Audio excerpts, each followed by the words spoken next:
Ladies and gentlemen, please take a seat. We're going to get started very shortly. Thank you.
Ladies and gentlemen, please welcome to the stage CloudBee's Vice President of Marketing, Andre Pino.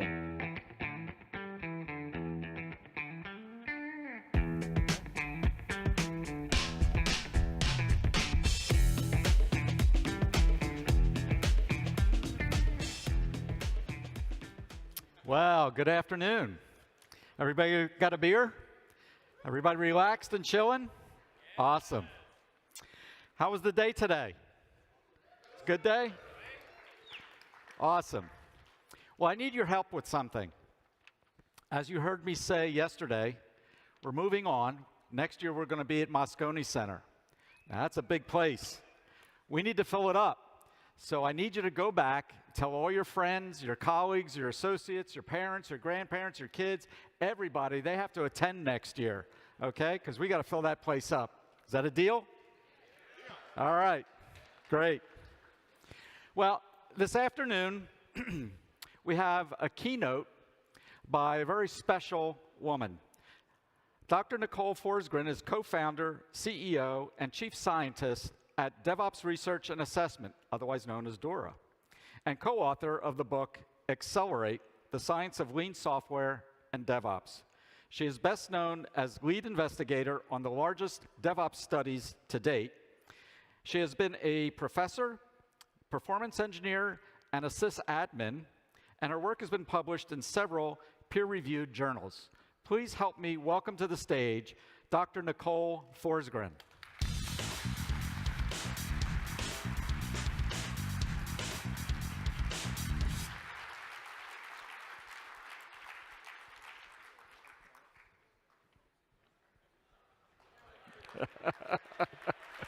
Thanks.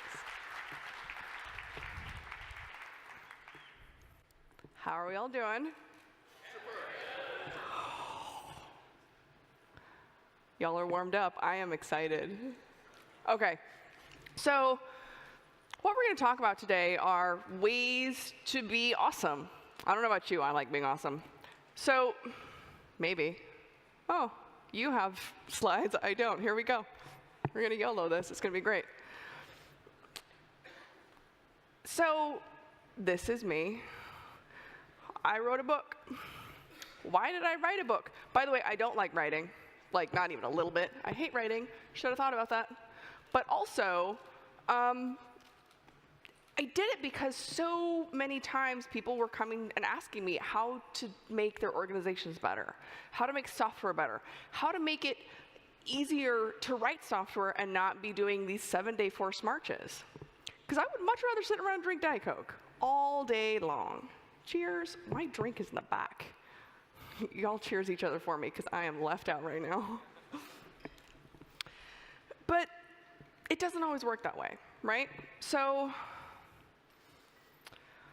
here's what we can do instead, is talk about ways to get better and why this even matters, because we're all a bunch of experts here, right? We know what we're doing, we have some good stories, we have some good ideas, but maybe we need some data too. So our story begins with Harvard Business Review. But what is Harvard Business Review? Are we all familiar with this? Have we heard of HBR? Okay, we have a few hands. Harvard Business Review is sort of like management crack. HBR takes academic articles for people who don't read them for fun, translates them into regular English, makes them short so you can read them quickly, okay? So another way you could say is that this is where management gets all their ideas from. HBR. Well, in the year of our Lord, 2003, Nicholas Carr said IT doesn't matter. Okay, back in 2003, IT was all of technology. So, like, roll with me here. Nicholas Carr didn't just say IT doesn't matter. The title of the paper in HBR was IT doesn't matter. So, in case management and executives were lazy, not like we know any of these people, and they didn't even read the article and they just read the title, it said IT doesn't matter. So that sucks.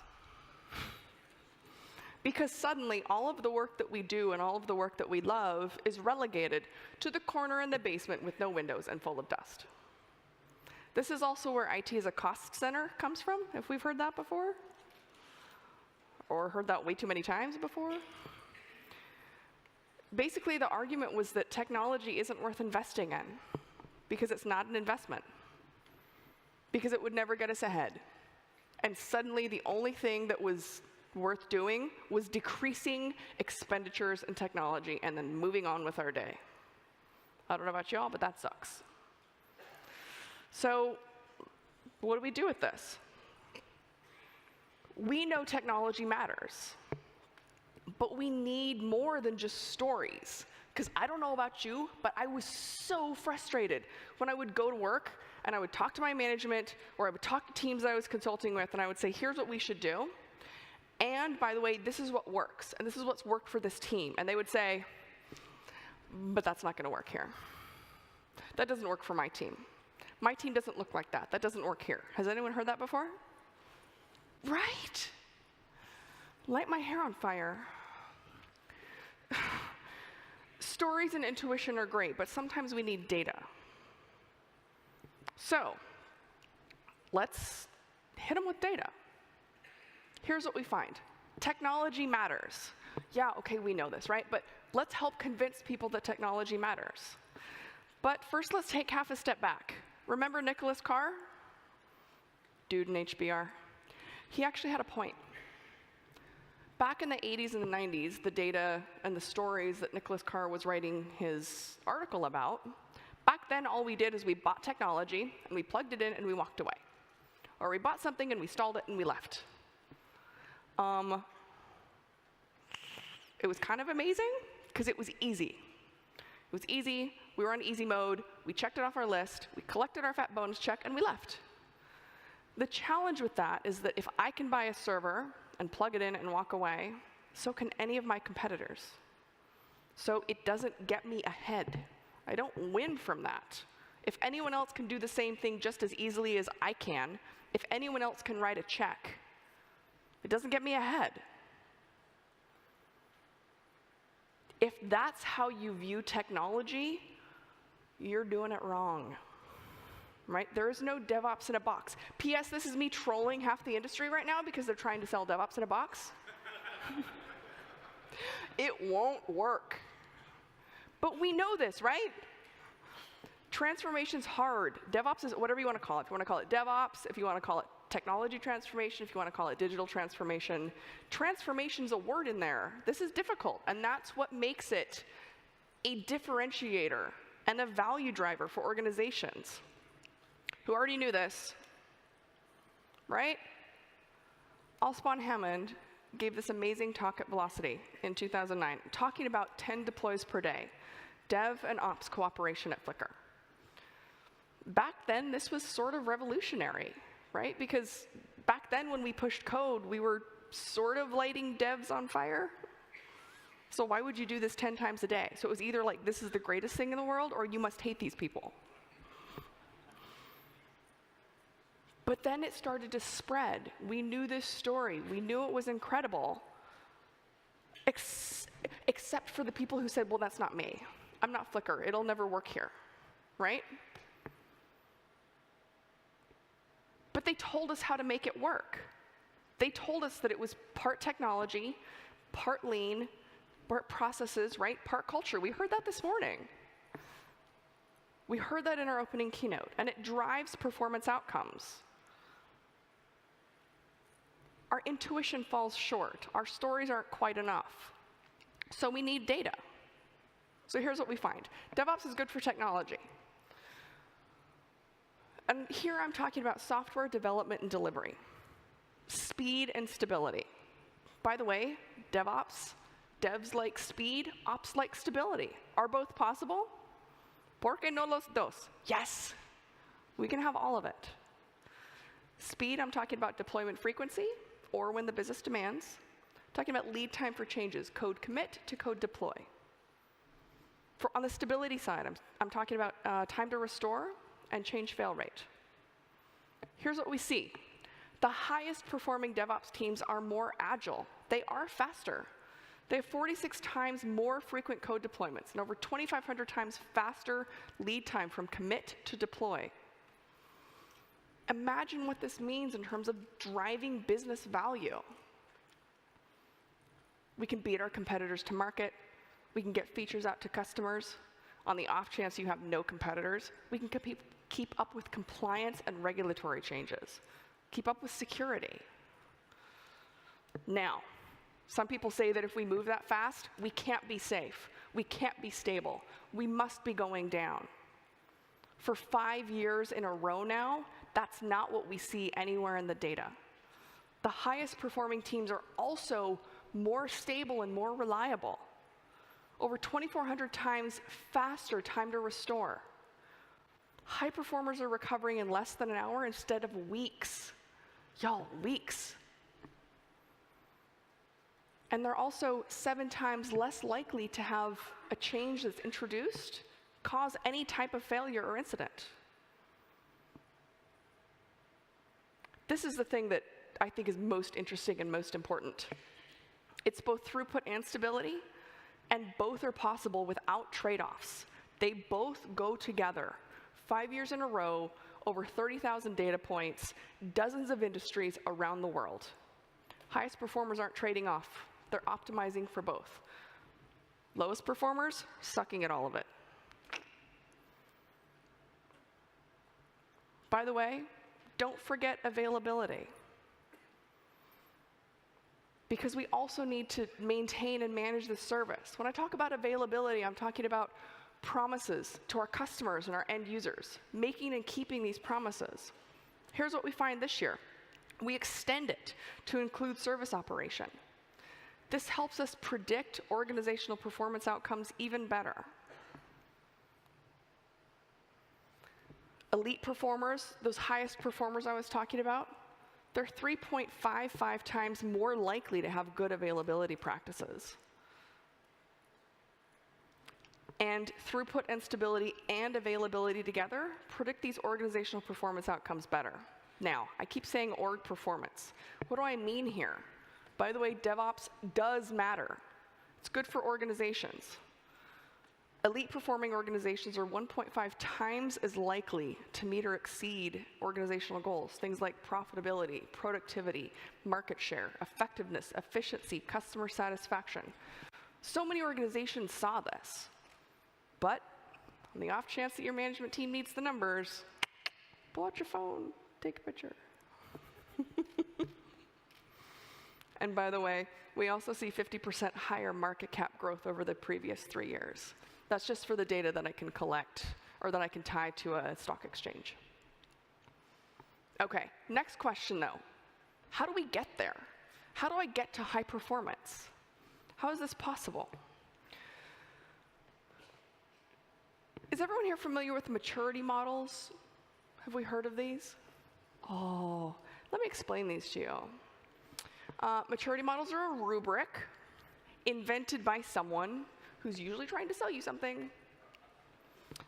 They help you go from sucking at technology to being amazing at technology. And they also usually go up to level 5. Because why not? I mean, because I have 5 fingers? Sure. Okay. Also, maturity models don't work. So that's fun.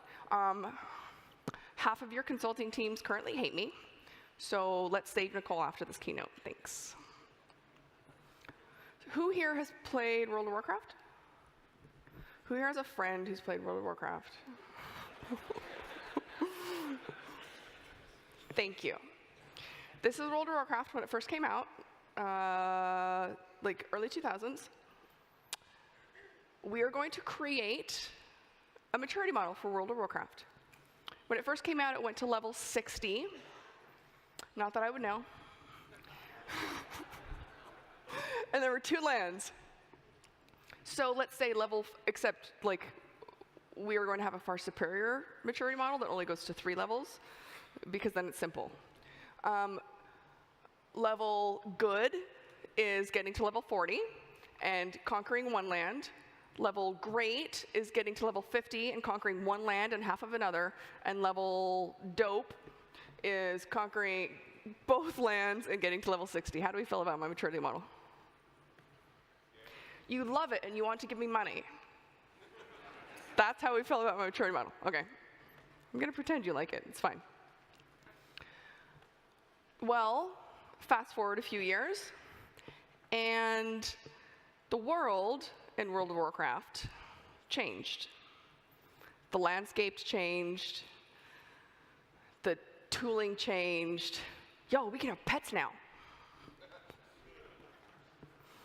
Our maturity model, like, I may be dope, but I'm hanging out at level 60 and everybody else is at a level 110. Getting my butt kicked. Also, there's so many other things I can do. This is a lot like technology, right? And the market and customer expectations. And so if we had defined everything that we need to do as a business according to a predefined set of levels and then checked it off our list and decided we were done, we are way behind. We are way behind. It doesn't work. By the way, the best, most innovative organizations don't do this. They don't define a destination. They just keep getting better. Right? Maturity models tell us that we're done once we reach that special destination at level 5, and the rest of the world passes us by. The world doesn't care that we hit level 5 or they hit level 5. They care about delivering value. They care about being innovative. They care about being great. And once they're great and they're the best, they want to be better. That's what matters. Maturity models tell us and leaders to stop dedicating resources once we've hit that magical end state. By the way, resources are more than just money. It's also time and attention.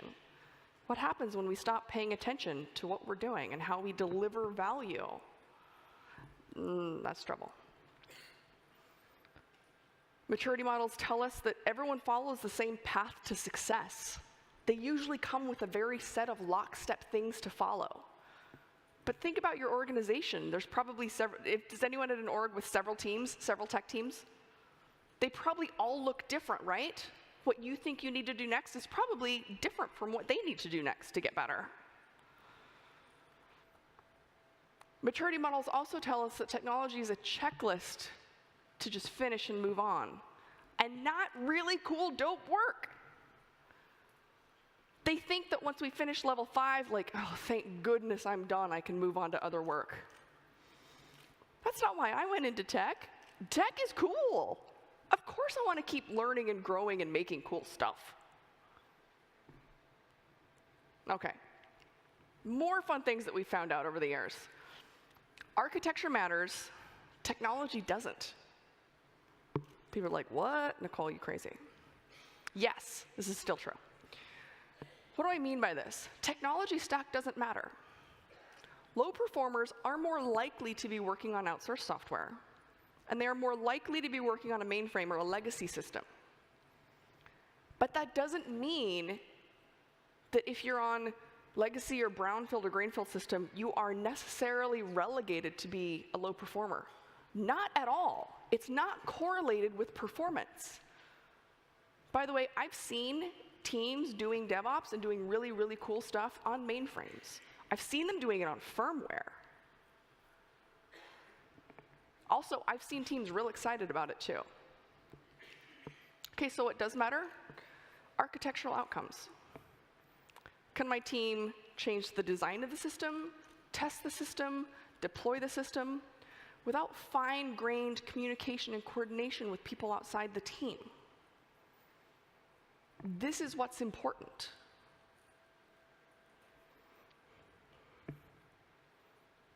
Which is interesting, because we've got another shout out to Conway's Law. How are we building in our communication structures into our technology? This is DevOps bingo, right? Okay. Cloud infrastructure helps. Who here is on the cloud? The cloud. No? No one's on the cloud? I'm going to make you all play along. Did I tell you I used to be a professor? I can like sit here and make you play along. Okay. Cloud infrastructure helps, but only if you do it right. What do I mean by that? Okay. Put up your hands. For real, I will like stand here. I will stand here and I will make you play along. Who here's on the cloud? Raise your hand. If your primary application or service that you work on is on the cloud. Okay, keep your hands up. For real, we're playing this game. 5 essential characteristics according to NIST. Keep your hand up if you have on-demand self-service, AKA no tickets are involved in provisioning. I love this game. Okay, next, you have broad network access. Several different types of devices can access your cloud. Tablets, phones, workstations. Okay. What about resource pooling? Okay, we're still good. Rapid elasticity. Oh. Okay, hands up. Okay, last one, measured service. Y'all, welcome. Y'all are on the cloud. You're not the only ones. When we collected the data, I was kind of, by the way, hi, I'm Nicole, nice to meet you, I'm a little snarky. We collected the data and we asked people who was on the cloud, and then we asked about these 5 essential characteristics that, again, come from NIST. Only 22% of respondents that said they're on the cloud are actually using the cloud. To quote Corey Quinn, you can't just slap a sticker on your data center and call it the cloud. Now, what we found, though, for people and teams who put in the work and execute on these 5 pieces, these 5 essential characteristics, they're 23 times more likely to be an elite performer. Y'all, it's difficult, right? like, it's huge. It can have big, big impacts.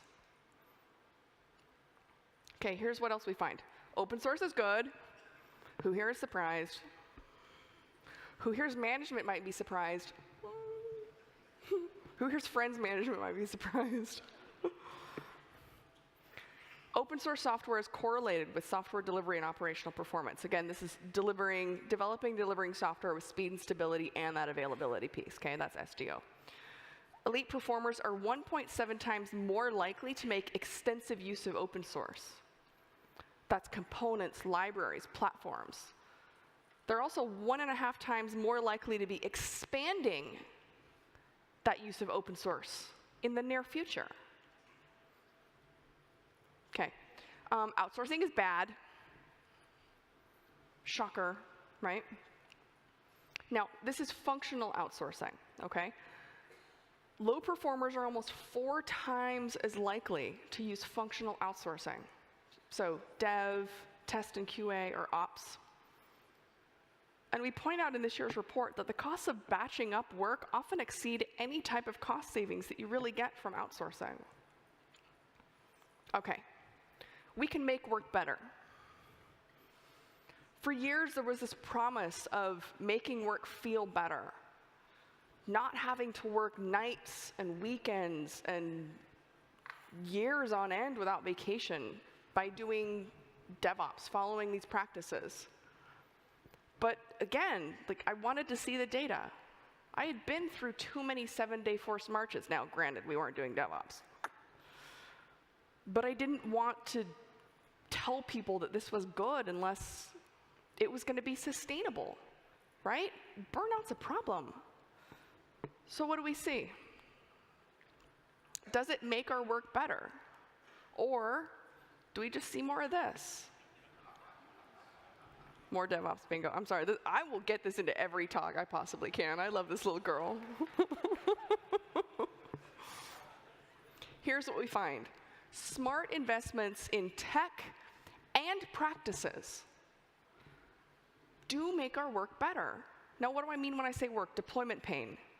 That awful, awful panic and firefighting and anxiety you get in your gut when we push to prod. So I don't know about y'all, but I still remember that, and it's been years since I've built systems.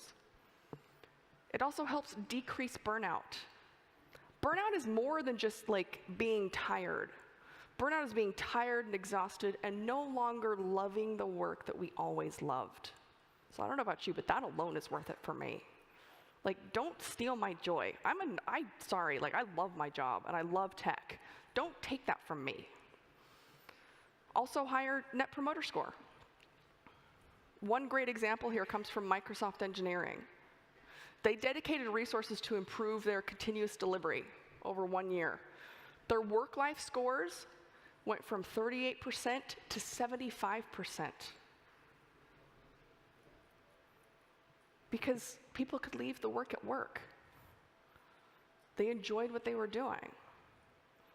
Now, when I talk about eNPS, NPS is a measure. It's like a one-question measure that says, like, how likely are you to recommend your employer, your job or your employer is a great place to work?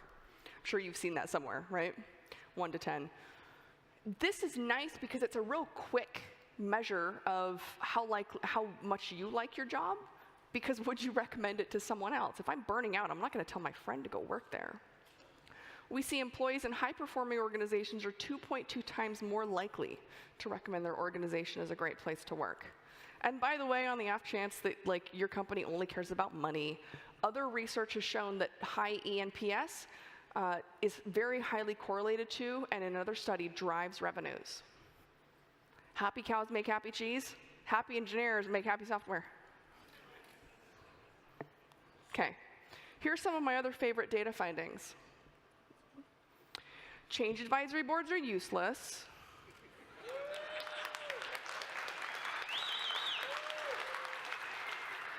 Welcome.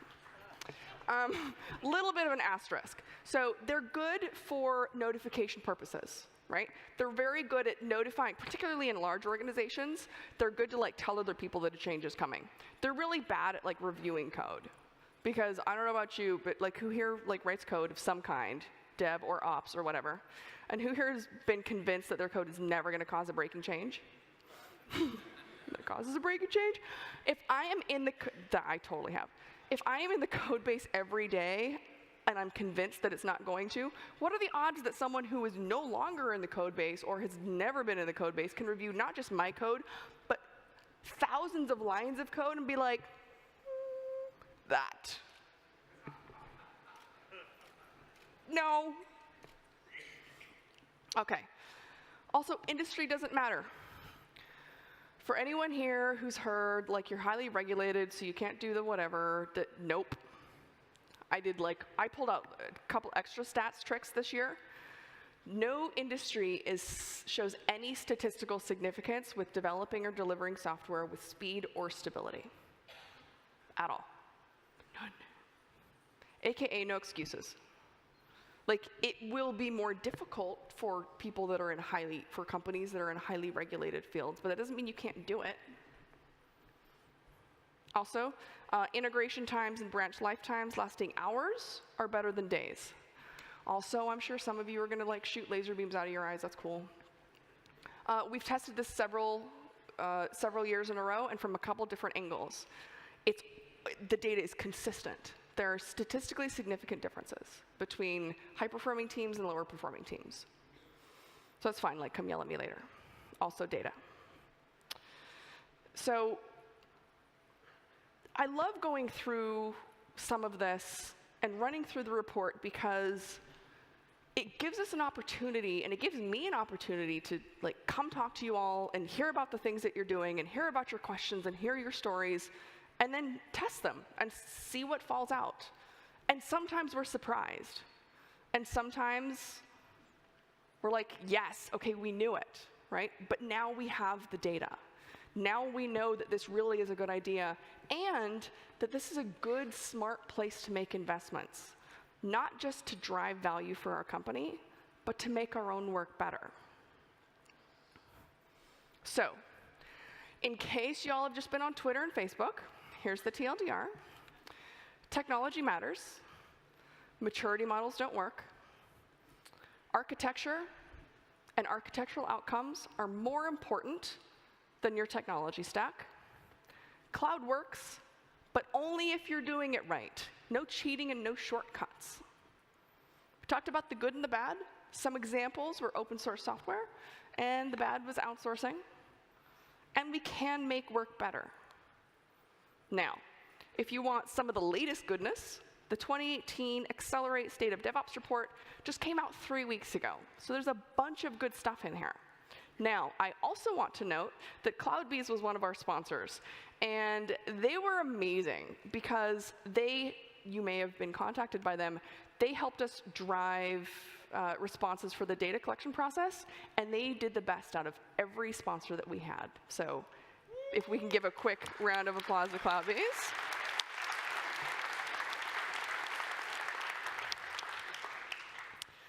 If any of you want a few more details on some of this, you can shoot an email to NicoleFV@sendyourslides.com. Set the subject to DevOps, and you're going to get an email full of stuff. I'll send you a link to that 2018 report I just talked about. You'll get a 93-page excerpt of Accelerate, which you can send around to everybody. You'll get a link to this presentation, or you'll get a link to where the presentation will be in an hour when I finally post it. You'll get a link to our ROI white paper. If anyone's like, well, show me the ROI of DevOps, there. Make them do the math. I laid it all out for you, because I get that all the time. A metrics guidance white paper, and an ACMQ article on DevOps metrics and which ones to collect that I wrote with Mick Kirsten. So thank you so much for joining me. And now I think we're actually going to do a fireside chat because Andre and Sasha wanted to throw questions at me, and we're going to talk about the DevOps some more. Or they're just going to let me stand here. Yay! Thanks, Nicole. That was great. Yes, thank you.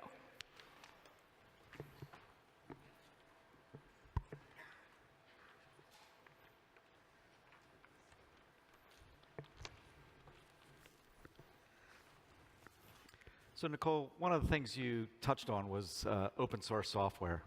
And of course, you've got an audience here that's just all into open source software.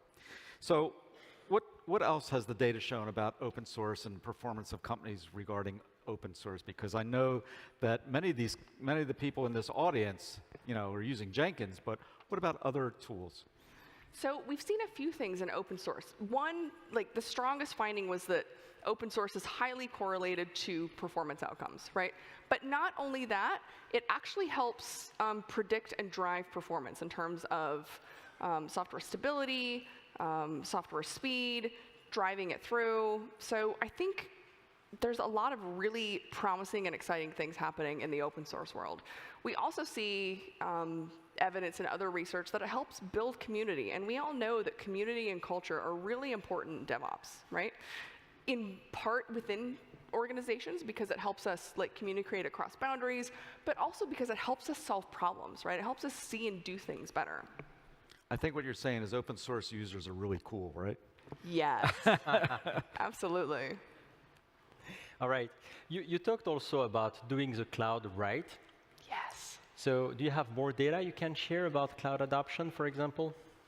So I really love some of the findings this year on doing cloud right. And some of it really does come down to understanding what it is we're talking about and the definitions, right? Because sometimes it's just not clear, right? And we've seen that for years, even in terms of CI, right? I can go into an organization, I can talk to them, and they've redefined what CI is.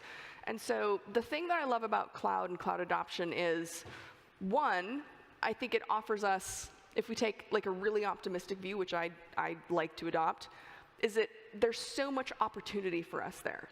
If by chance you're working in an organization that's moved to the cloud or that's moving to the cloud and someone says, we've done it and it didn't work, or this organization did it and it didn't work, take a look at what their cloud practice looked like. Did it follow those 5 essential characteristics from NIST? The other thing that I really, really love about it is what that means is that excellence and high performance is available for anyone. It's about execution. You don't have to be this special magical unicorn or fairy or mythical being that doesn't exist, right? We know what's important. We know what needs to be done. It's kind of difficult, right? But that's why we're in technology, because we like fun challenges. And once we know what needs to be done, we can execute and we can also have high performance. Right. So cloud is cool. Cloud is cool. Containers are even cooler. Containers are cool. And as James Strachan would say, Kubernetes is awesome, right? So, yes. Kubernetes is definitively accelerating the adoption of containers. What can you say about containers and their role in accelerating those good practices, or what's the role of them? So we also saw that high performers are using containers more often. We think it's because many of them are kind of at the forefront of adopting more technology. We also saw that they were doing much more in terms of paths, right? And so depending on how you define paths and depending on how you talk about Kubernetes, right? Some people might consider Kubernetes a paths. I know a few people are like, I hear the grumbles. But they're really driving adoption and innovation and speed. And I think it's really exciting to see what's happening, right? Yeah, all right. Another thing I will note, though, is that we didn't see strong adoption yet across the industry for paths, right, in particular. And so I think that's another strong signal that the industry is growing and maturing and is getting much better. But if you're not on that bandwagon yet, you're not nearly as far behind as the hype machine might tell you, right? If you go to conferences, oh my gosh, everyone's on Kubernetes. Not yet. And the community is so strong, right? The open source community around many of these packages and tools and languages and containers is so strong that you still have time. It's fine, right? You're not a lost case. Right. So you've been running the research for 5 years now. Yes. And I've heard you say that industry doesn't matter. Can you extrapolate on that? Yes. So when I say industry doesn't matter, for years we would kind of dig into it, and I would see where I would see patterns for industry, because so often so often. Someone calls me every year and they're like, we really want to commission our very own State of DevOps report, and we are in X industry. It's usually something that's highly regulated, like telecom. They're like, well, I don't see myself here. And I'm like, but there are telecom companies, there are finance companies, there are health and pharma companies in our high performers. There are also tiny little startups in our low performers. Like, they're just on the struggle bus. It's not going so well. This year I took an extra approach that was like particularly rigorous from a statistical standpoint, and I tested every industry that we collect. We have 12 industries.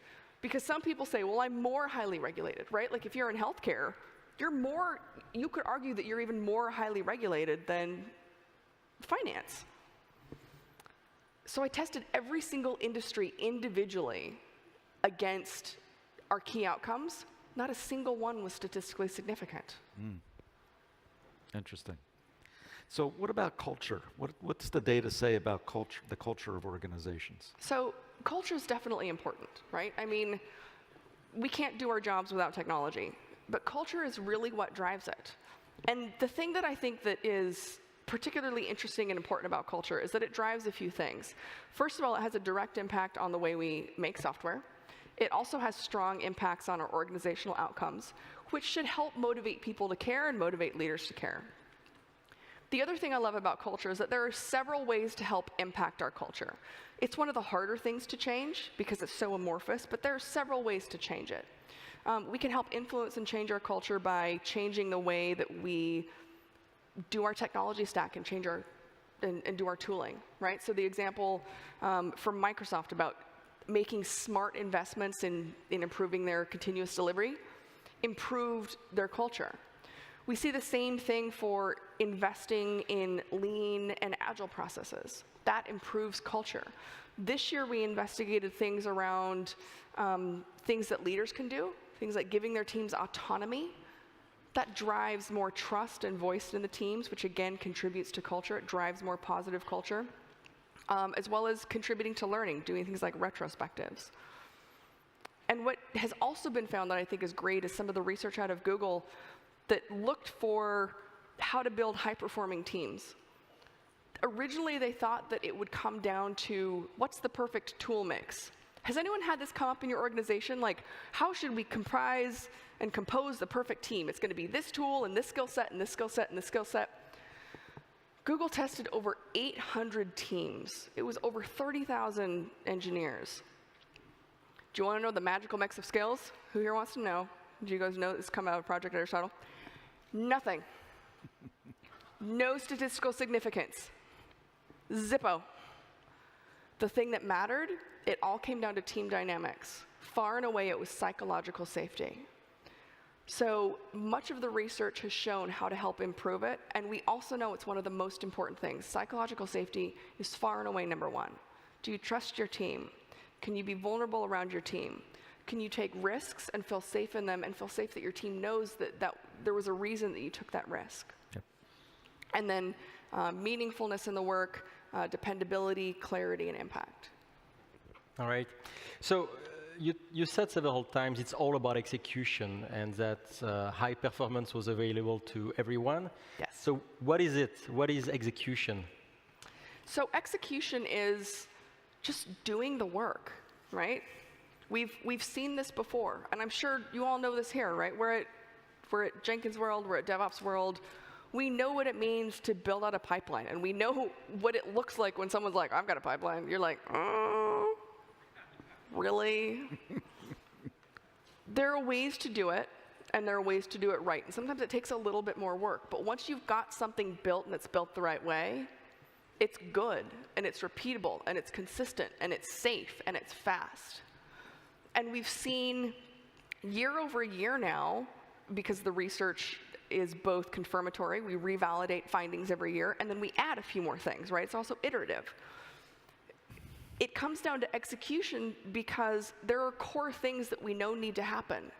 Things that come in automation, right? CI and CD, test automation, including the database, using version control. Y'all, some people still don't use version control. Like, how is that a thing? Having good processes in place, right? Working in small batches, implementing WIP limits, which, by the way, is one of the few leading indicators for software quality that we have. Investing in a good culture and caring about a good culture. The other thing that is really exciting is that there's good, strong indication that this is making a big difference and the industry is changing. The high-performing group has grown significantly this year. It's 46 or 48% of our respondents this year. Improvement is possible. We can get there. It is absolutely possible. And they're pulling away from everyone else. And if anything, I think that's encouraging and it's exciting. So yes, it is hard work, but we can get there. Says a lot about our industry, right? Yes. Awesome. Well, thanks very much, Nicole. Thank you. Thanks. Will you stick around and help us give out some prizes? Yes. All right.